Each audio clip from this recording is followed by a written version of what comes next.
Nuestro próximo conferencista viene desde Washington, D.C., el señor Andrew Snowhite, vicepresidente y director de innovación de Gale International. Su experiencia abarca el desarrollo de inmobiliaria, el ocio, los medios de comunicación y el entretenimiento, la sostenibilidad, la educación y el e-commerce. Andrew se centra en la estrategia, innovación y asociaciones para proyectos de todo el mundo. En la empresa que trabaja actualmente, se dedica al desarrollo inmobiliario líder a nivel mundial. Mr. Snowhite, please come up to the stage. Recibámoslo con un fuerte aplauso.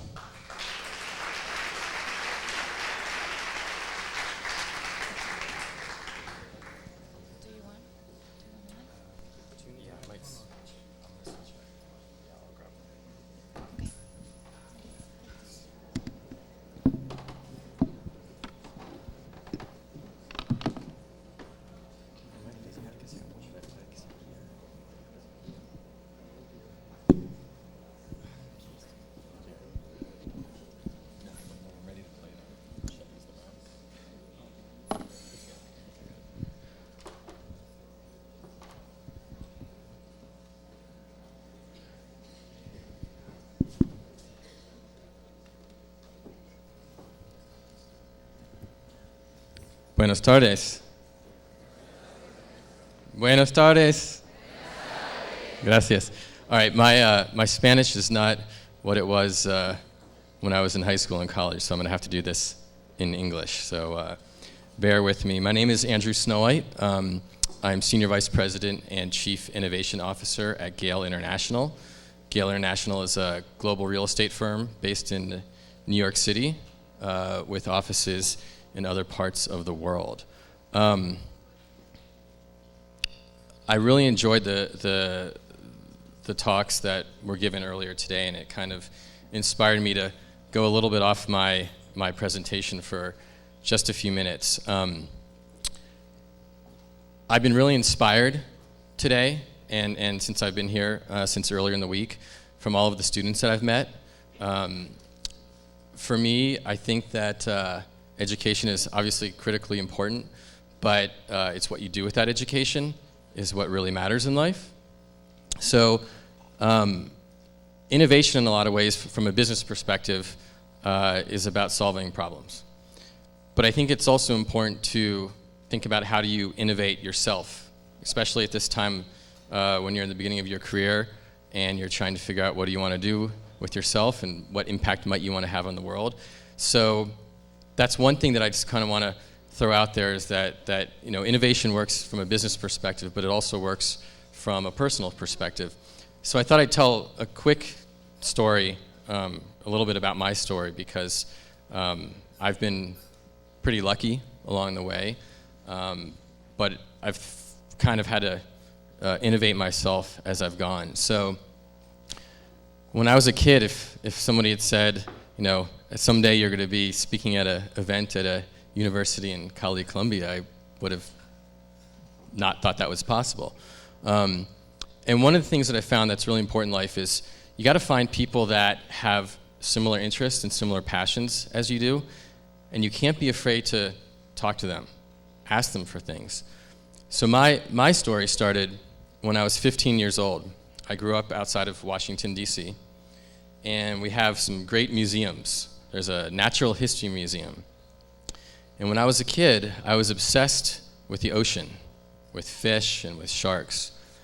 And one day, my dad took me to the Natural History Museum, and there was a woman there giving a lecture on sharks. Her name was Eugenie Clark. She was known as the Shark Lady, and she was a very famous, pioneering woman scientist of the 20th century. And afterwards, she was doing a book signing, so I bought a book, and you know, I waited to the end of the line, and I said to her, I want to be a marine biologist when I grow up. What should I do? Which is, I'm sure is a question that she got from hundreds of thousands of kids. And she said, well, first off, you got to study, and you got to do well.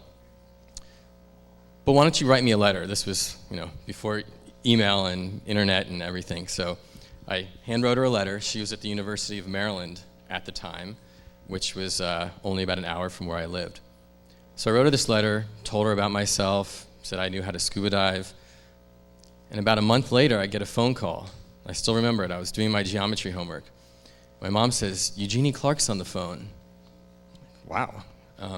So I pick up the phone, and she says, I was impressed by this letter that you wrote, and I wonder if you'd like to come and do a research expedition with us.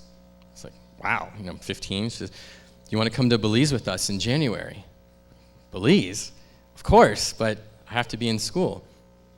So she said, well, why don't you come to the Egyptian Red Sea with us next summer? So I'm 15 years old, and I'll give my parents a lot of credit for this. They put me on an airplane to the Egyptian Red Sea to see a bunch of people I've never met before. No cell phones. I don't think we even had satellite phones at that point. But it started this whole adventure for me, and I've been very lucky and blessed to have very innovative, entrepreneurial environments for my entire career. So I'm going to talk about two projects today. One is in my current work life, and one is a project that's still ongoing, but I'm not as involved with anymore. But basically, again, I think it's important for you all to find what your passion is and not to be afraid to reach out to people who share that passion. So my career took me through an environmental science degree from university. And since then, I've been in startups my entire career. I started a financial services research company in Washington, D.C. From there, I went into the music industry, of all places, and worked for a company called Music Today, and was the executive vice president of business development and sales. And we grew out of a band called Dave Matthews Band. I don't know if you know them down here, but they're a very big band in America. And again, we saw an opportunity to use e-commerce and technology to change the way that the music industry was working at the time. So we did online stores and online ticketing, and we were doing some really innovative stuff. And that really inspired me to be entrepreneurial and to use innovation in everything that I do. From there, I spent the last about 10 years running a number of my own projects, mostly with a business partner, Philippe Cousteau, who was the grandson of Jacques Cousteau, who was a very famous French explorer who I met on one of my dive trips. And we had worked through a company called Azure Worldwide that did environmentally themed development, design, and storytelling. So what I'm going to talk about today is sustainable engineering to address large-scale challenges. And again, there's been an environmental theme that's been through most of my life. And the world's facing a lot of challenges right now. So that's what I was asked to speak about, and that's what I'm going to speak about. And that's what I'm so excited about my role with Gale International, is that, as you'll see pretty shortly, we've got a pretty amazing project in South Korea that has the opportunity to have a really positive impact. All right, so a little background on Gale. Gale International believes that places can transform the human experience. Places, buildings, communities.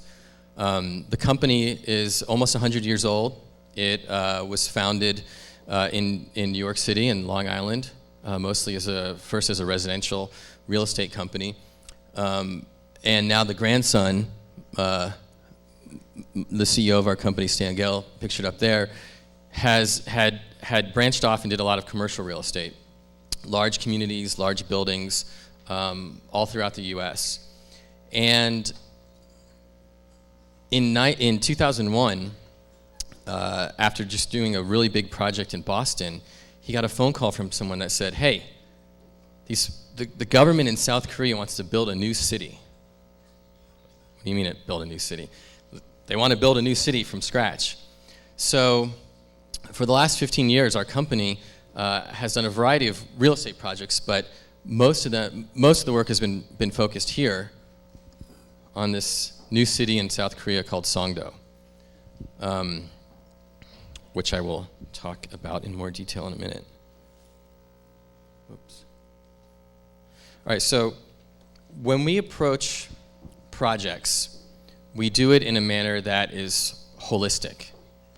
When you're approaching big challenges, you need to look at all of the different elements that are going to affect that challenge to try to find solutions. So when we look at real estate, building a building or a community or a new city, there's a lot of elements that go into it. So for example, we have to be able to do market and feasibility analysis, financial modeling and phasing, engineering, design, construction, technology, sustainability, and master planning. Master planning is really critical element, and I think it's analogous to project planning and project management across almost any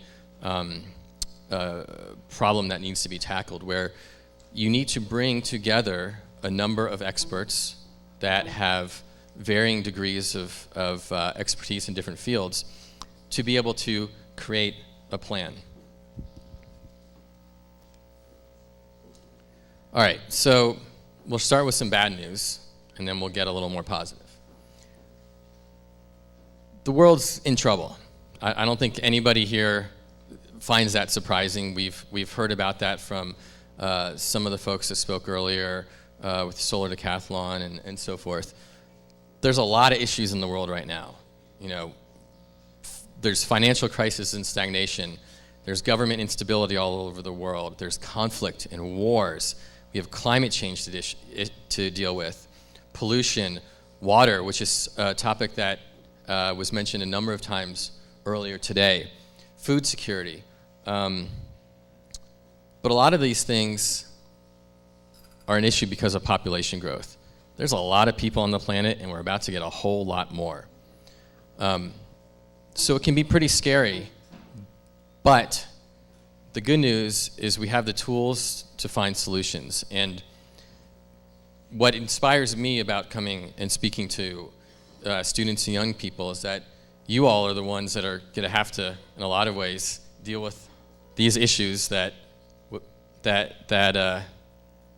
dealing with right now in the world.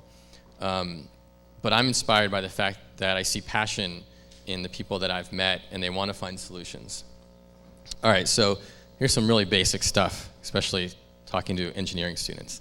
Like I said, I'm not an engineer. I'm an environmental scientist and a business person at this point.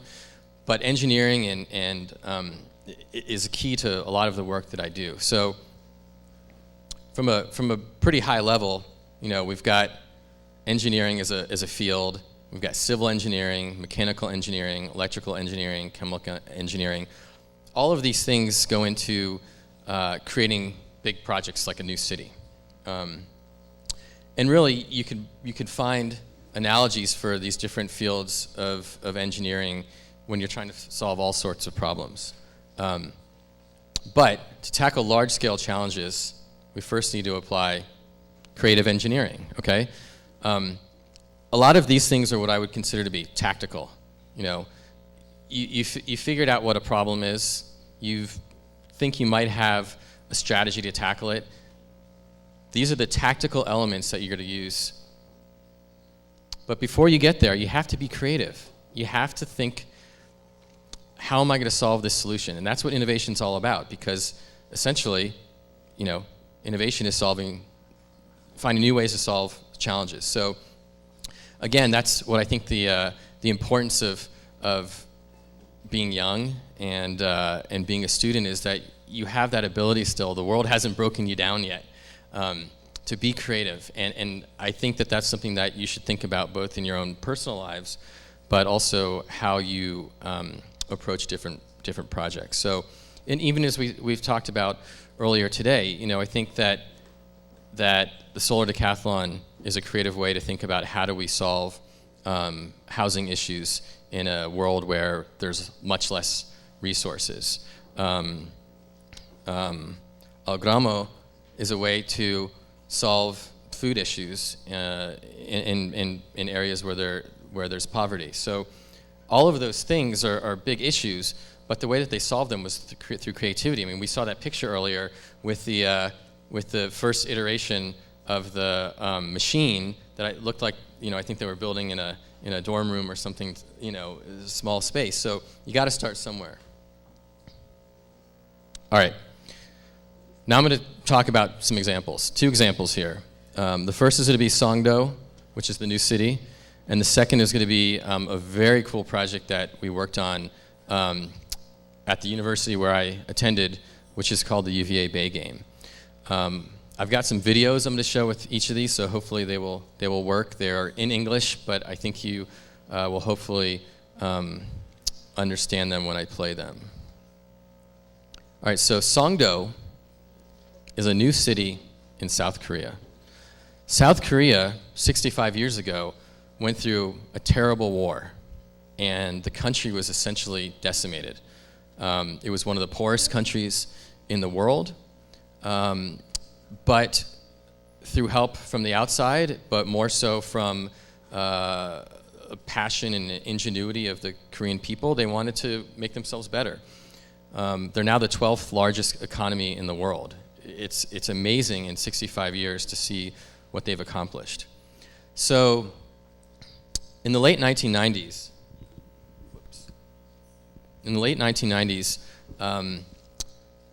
the Korean government decided that they wanted to have a city that would rival some of the international business districts in the rest of the world, places like Singapore or Hong Kong. There wasn't a place like that in Northeast Asia. So they decided to create a number of very large projects. One was a new international airport, and one was this new city. Again, getting back to the large-scale challenges, one of the challenges for Korea was trying to establish itself as a world leader in business, trying to internationalize themselves some more. Korean business is traditionally run by a relatively small number of very large companies, which they call chaebols. Groups like Samsung and LG and so forth, that Hyundai, that have many different lines of business. So new cities are a critical piece to deal with some of the challenges that I talked about earlier with population change. So just make sure I get this. So right now the urban population, the city dwelling population of the world is about 3.9 billion people. In 2050, that number is going to go up to 6.3 billion people. So in the next 35 years, we're going to have almost 2.5 billion people that are going to be moving into cities. As most of you know, most cities in the world right now are already pretty packed and not really in great shape, and definitely not ready for another 2.5 billion people. So for me, that's what probably excites me most about these types of projects, is that we have the ability to have a really positive impact on the future of the world. I mean, that's a big idea, but these are the types of projects that are going to be able to accomplish that. So this is in 2013, or 2003, I'm sorry. This all used to be the ocean. This was all reclaimed new land that was created for this new city. This is our master plan. You'll see here. It's kind of flipped over to the side, but this space here is this space here. So this is Songdo. This is a 1,500 acre development, which is about 6 square kilometers. And this is the international business district of the city. It lives within a 15,000 square foot, or 15,000 acre larger city development, so that would be a 60 square kilometer development. And when we designed it, we wanted to make it feel like one of the great cities in the world. And when you think of great cities in the world, you think of London, New York, Venice. So a lot of the elements of those cities were designed into this. We have a central park, which is about 600 acres, large open space. There's a canal system that runs through it. It's beautiful, boats. There's a convention center and a number of large towers. There's residential spaces. part of this was when we designed it, we said, all right, if we're not having a city that has hundreds or potentially thousands of years of culture, of people, we have to create a heartbeat for it. And to do that, the city's going to end up creating its own heartbeat, but you have to give it the elements, you have to give it the arteries and so forth. So we have a central park, we have a convention center, we have an international school, we have a golf course. We felt that it was really important to have a sporting amenity. So we reached out to an old friend, Jack Nicklaus, who's arguably the greatest golfer in the history of the world, to help us design this.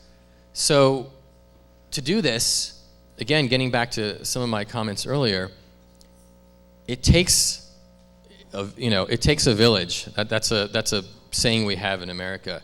It takes a village to get things done. So we had to work with world leaders in all sorts of different disciplines to ensure that we could develop a plan that both worked, but that would work for the future. And that's another really important thing that at Yale International we believe strongly in, is that when you design something, you have to design it not just for today, not just for tomorrow, but this is a city that we hope is around in 100, maybe 1,000 years. So, great architects like KPF and Gensler, engineering firms like Arup. We have a joint venture with Cisco, which I'll talk about. I'll also talk about, from a sustainability perspective, especially our use of green building.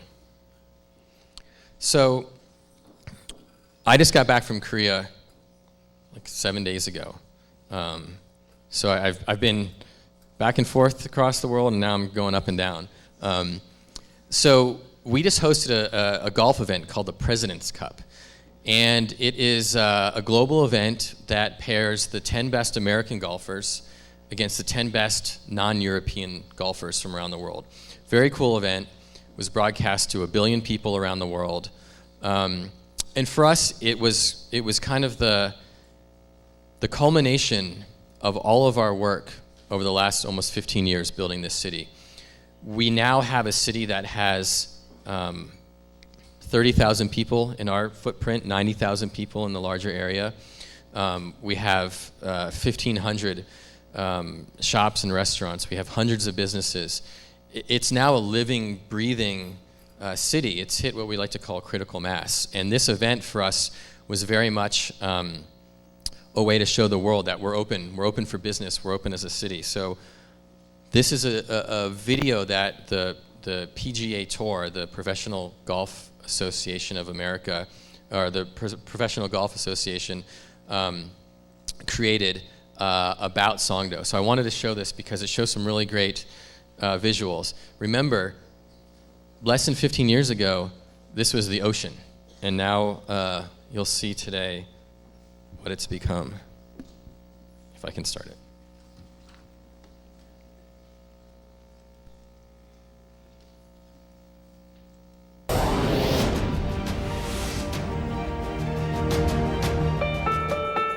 As all of Korea prepares for the President's Cup coming to Asia for the first time, Incheon City is eager to showcase its shiny new city, Songdo, located in the International Business District. The Korean government, the city of Incheon, and the central government actually invited us to take part in this project to not only induce foreign investment into Korea, but to create a city where people from all parts of the world could live here, could work here, and enjoy a quality of life that's, we think, is a lot different than what you may see in other parts of Asia. Built from the ground up on reclaimed land off the Yellow Sea, the Gale International $35 billion project brings together the best technologies, building design, and eco-friendly practices. Our vision, our goal, the aspiration, and actually what we see happening here today is really to create a better quality of life for the people that want to live, work, and play here. Playing, of course, golf.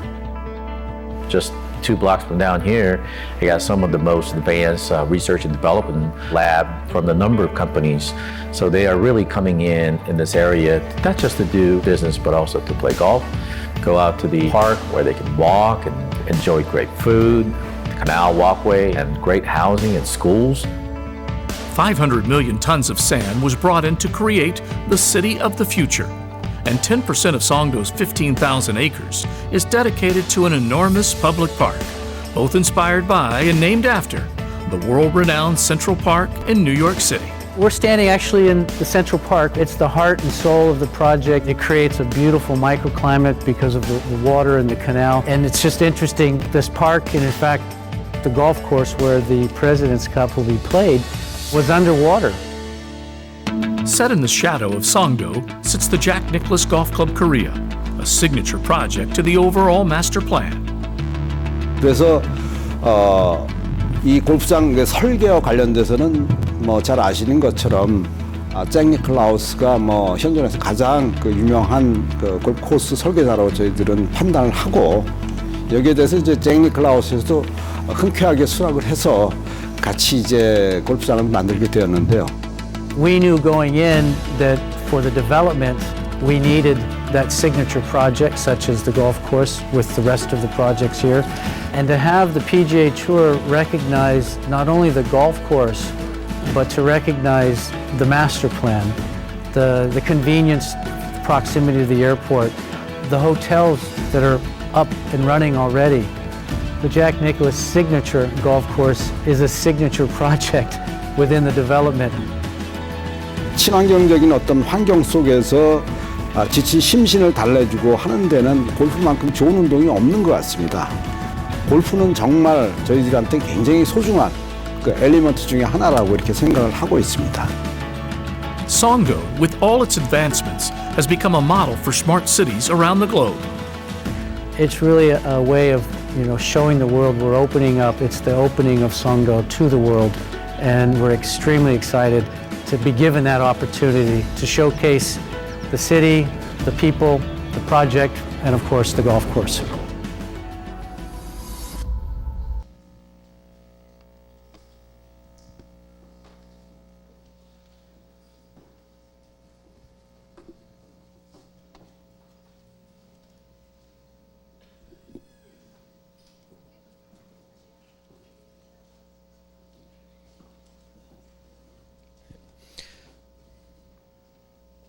It's pretty cool, huh?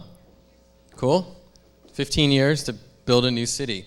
But remember, we've only got 35 years to build hundreds, if potentially not thousands, of more new cities for people all around the world. So I'm going to just go through a few really interesting highlights here from an engineering perspective. So this is the Northeast Asia Trade Tower. It's the largest tower in Korea right now. It has offices, there's a hotel, and this is the Central Park Canal. So the Central Park, there's more than 600 acres or 2.5 square kilometers of green space in Songdo within our footprint, 100 of which are in this Central Park. This canal that you see is connected to the ocean. So it doesn't need to use any fresh water, which again is always, no matter where you are in the world, going to be a precious resource. It's connected to the ocean, and it was engineered in a way that the ocean will actually sweep water in, and every 2 to 3 days, the water in that canal is completely cleared out. So you don't have any issues from a water clarity or a smell or anything like that. It kind of remains this fresh, beautiful waterway. And as you can see, it's become kind of the key place where people will come, whether they live in the apartment buildings or they come from Seoul. This is where people want to be. They get in the boats and they walk around. Korea is a very dense country. Seoul has about 35 million people in its area. So it's very rare to have these types of open spaces. So what we find is that you can build twice as high up, you get twice as much open space. And that's been very attractive to the guests and the residents. So this golf course is really interesting. Golf courses aren't always thought of as the most environmentally friendly places, but this was done in a manner where it's much more environmentally friendly than almost any other course out there. A lot of which, again, because this was new land, there was more flexibility. But the clubhouse is a LEED certified. That's the green building code from the U.S. Green Building Council in America, which is kind of the gold standard of green building certifications. There's water collection ponds for irrigation. Rainwater runoff is drained into the ponds, and the water treatment plant cleans the water and reuses it in the ponds for irrigation. There's a sub-air system which pulls water out of the greens when it's too wet and pushes water back up when it's too dry. There's an automated irrigation system that reflects weather patterns, and that has sensors that are tied into weather stations to help control the irrigation. And all of the water bodies at the course are connected, and then they're connected to the city as well, so the discharge from the city can end up coming here to be recycled. Some of the facilities engineering is really, really amazing. This is the trash system in Songdo. There's no trash trucks driving around in Songdo. It's a pneumatic system. I'm not sure what the translation on that's to be, but basically all the trash gets sucked down either through these trash cans or in the apartments into a central trash system under the city. So there's no big garbage trucks, which you will typically see in a modern city driving around. They're none there. It's a really amazing system. As well, to try to mitigate the amount of people driving around, almost all of the parking is put underground. So there's 15,000 parking spaces under the city. So that means that the streets are open. There's not cars everywhere. There's no trash trucks everywhere. It's just a much nicer kind of experience, quality of life for everybody that's here. And also within our footprint, we designed it so that you can pretty much walk anywhere within the Songdo International Business District within 15 minutes. So it's a walkable city as well.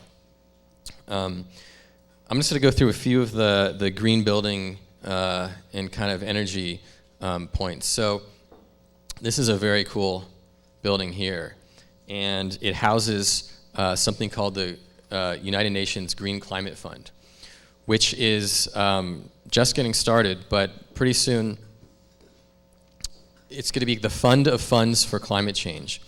So pretty soon, $100 billion US dollars a year is going to be given by the GCF to developing nations to deal with climate change. This is a big deal from a global standpoint, and obviously from our city, it was a big deal for us to have this located here. And we actually beat out some pretty big cities, mostly in Europe, for this honor. But I think it reflects this new idea of what a city of the future can be. Citywide water recycling will reach about 40%, and waste recycling over 75% by 2020. Energy use is cut significantly, about 40% compared to an average city. And one thing that I think is one of the coolest statistics is that we have, I need to get the,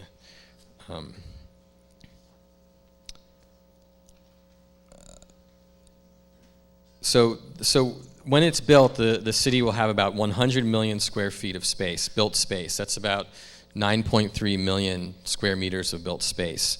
Right now we're about 60% done. And of that 60% that's done, over 20 million square feet, or over 2 million square meters, is LEED certified. This is as I mentioned before, the standard now for green building around the world. So 2 million square meters of space is a lot of space. We think that it is either the largest concentration of green sustainable building in the world, or one of the top concentrations in the world. So that's something that we're very proud of, and that's a LEED is something that we brought to Korea as part of this project, and now is being adopted throughout the country. This is another piece that's not as much on the physical building space, but it's more on the computer side. We have a joint venture with Cisco called Ulife Solutions, where we have technology built into the residences, where people can monitor everything from their energy use to knowing when their husband or wife drives into the garage, a parking garage. There's also telepresence that's connected in all of the homes. And this is being used for really interesting means. In Korea, a lot of families want their children to learn English. And the kids will go to a special school after their normal school to learn English. That takes time, and typically they're learning English from a Korean speaker. This telepresence allows these two kids to learn English in their own house from an American teacher living in Hawaii. So it really opens up a whole new world of education. Eventually you'll be able to use it for healthcare. There's clubs that do things like sewing, where they will connect with each other over the telepresence. The larger city of Incheon, which is where Songdo resides within, has this thing called U-City, which is a citywide technology center that is monitoring everything from weather to traffic to crime.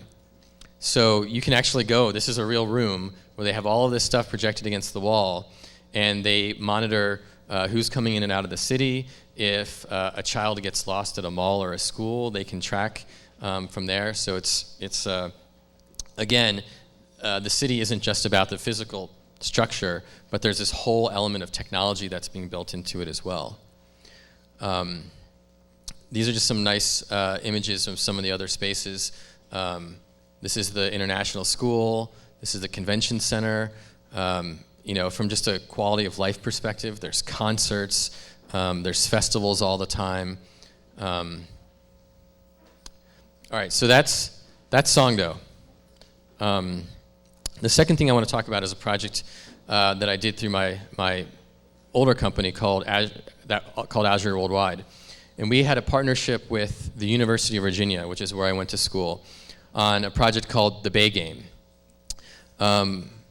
This is Virginia here. Washington, D.C. is right here. This is the Chesapeake Bay watershed.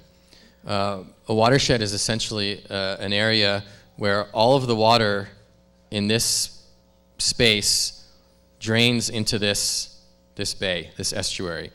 The Chesapeake Bay, it's the largest estuary in the United States. I think it's the third largest estuary in the world.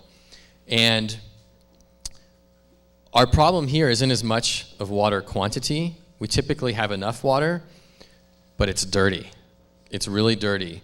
And this bay, that at one point in history was one of the most rich waterways in the world, is now dying. There's large parts of the bay now that are so polluted there's no oxygen and nothing can grow in them. So we established a partnership with the University of Virginia around innovation in the environment. And they were building this game called the UVA Bay Game, which we helped them to develop. So I wanted to use this example as a video game to try to solve a much larger challenge of the environmental degradation of this very large system. There's 17 million people that live in here. And there's farms, there are land development that are putting all sorts of chemicals and so forth into this system. I have another video. I think I'm running out of time, but I'm going to show it because it encapsulates the project really well.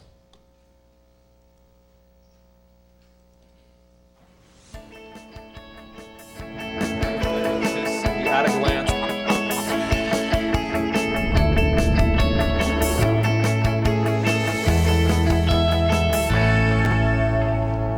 Azure Worldwide is a creative development company, and we are partnering with University of Virginia to engage people to take action in their communities and understand the importance of the environment. The UVA Bay game is a one-of-a-kind educational life game that represents the interrelated behaviors of all the farmers, people who fish on the bay, crabbers, watermen, real estate developers, and government policymakers who make important decisions about water quality in the bay. They can not just be game players, but game changers, where they're fundamentally engaging with other stakeholders in their role in this game and figuring out ways to make the system work for everybody.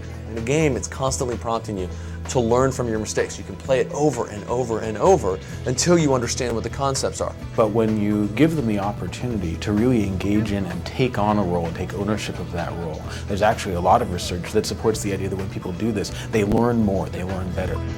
Well, this is really exciting because we get to sort of play this game, play this role, and see how our actions affect the health of the bay. I am part of the James River team, and my role is to be a crop farmer. And all of us must work together to go towards the main health of the bay. Everybody's got to come together. 100 people can't do it, but 100,000 can. You know. Everybody has a role to play, so games like this can help people understand the possibility that something they do will actually improve conditions. The other beauty of the Bay game is it allows us to look forward. We don't have to wait 5, 10, 15, 20 years to see if the actions that we're taking are really having the desired impacts. The reality is that these problems, because they are so broad, they do require an interdisciplinary team. We need people with all kinds of different expertises and perspectives to address these issues. It involves currently about 51,000 differential equations. So it's a pretty substantial model that underlies the game interface. It would have been impossible without bringing together all of the other kinds of expertise that different faculty bring, that the different students have brought, to make it a seamless whole. Having worked with the Chesapeake Bay Foundation for now about 15 years on restoring the Chesapeake Bay, this is the first of its kind. The Chesapeake Bay is the largest estuary in the country. 16.7 million people live around the Chesapeake Bay, and many livelihoods are dependent upon a healthy bay. Chesapeake Bay is a big place. There's a lot of water out there, and it's a lot of pollution. Despite a lot of good work in the past year, the bay's health still remains pretty degraded and pretty poor condition. So what that tells us is that over the past 25 years there's been a lot of good activity, but it's just not enough. These kinds of video games, I think, are the future. My hopes for the students that get to play this game are whatever role they're going to have. Some of them will end up being policymakers. All of them are going to be citizens, and all of them then will have an opportunity. They'll understand some of the complexities of the system and understand some of the implications of their choices that they make. Without a healthy environment, we cannot have a healthy economy, a healthy society. I think the UVA Bay game should be looked at by all of the regulatory boards in the state, not just the Marine Resources Commission. I think they could all learn from it. We should continue to support the development of games for learning precisely because they provide people an opportunity to experience and make sense of this information in a real active and engaging way. This game is a tremendously powerful tool. So not only can they play the Chesapeake Bay game, but with a little bit of tweaking, we got to be able to modify this game to be played in other watersheds in the U.S. Nothing else exists out there. This is an incredible opportunity to help us all.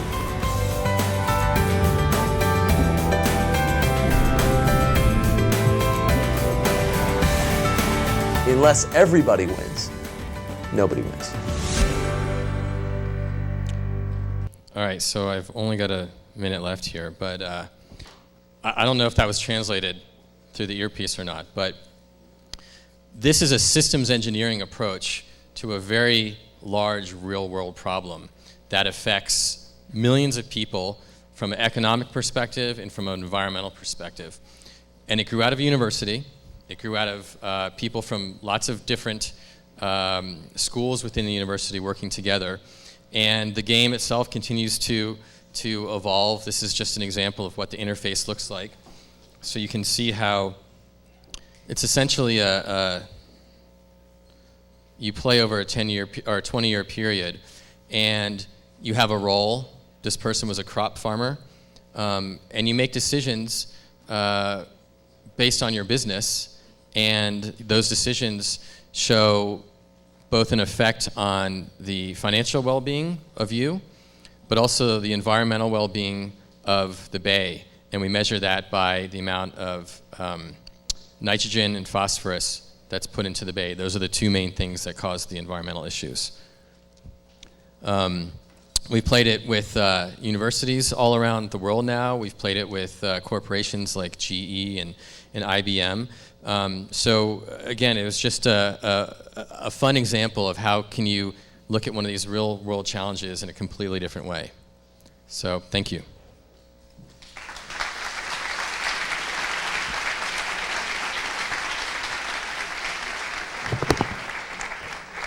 Ahora damos inicio a la sesión de preguntas.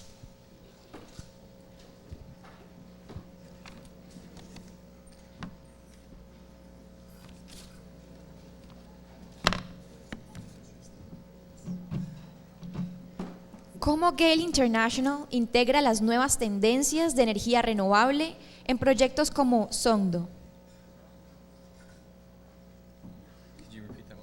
Yes. ¿Cómo Gale International integra las nuevas tendencias de energía renovable en proyectos como Songdo? So the question was, how does Gale International integrate new technologies for green energy in places like Songdo? It's a great question. You know, I think as everybody knows, the world is reliant on a lot of forms of energy that are not very positive for us. So integrating clean energy is really important. A few examples of what we're doing in Songdo itself. There's photovoltaic or solar panels on many of the buildings. There's water-cooled central air conditioning units that were designed just for the city. There's a cogeneration plant that captures waste heat and takes that heat to create hot water for the residents. There's some wind turbines as well. So it's trying to leverage as much green energy as possible. All right, thank you. Next question is, are there plans to protect Songdo from the possibility of sea level increase? So that's a really interesting question. So Songdo actually naturally deals with a sea level increase every day. That area has one of the largest tidal rises in the world. It's can be up to 10 meters, I think, on a daily basis. So it was already designed to have to deal with very large changes in sea level rise. From the city itself, you may have seen in some of those videos the very large bridge, which was designed to go to the international airport, which is only 20 minutes away. But that had to be designed as well, both for the current tidal changes, but also anticipating what might come in the future. All right, thank you. The next question is, how the GCF got that huge amount of money to help developing countries in this topic? So they're still working on it, but it's essentially coming from developed nations that are pledging money for the fund. So it's associated with the United Nations, and developed nations are essentially approving federal funds from their own countries to put into the GCF to be able to help developing nations. Okay, Mr. Snowhite, we are grateful to have you here with us, and we would like to give you a reward for your participation on our event. Thank you very much.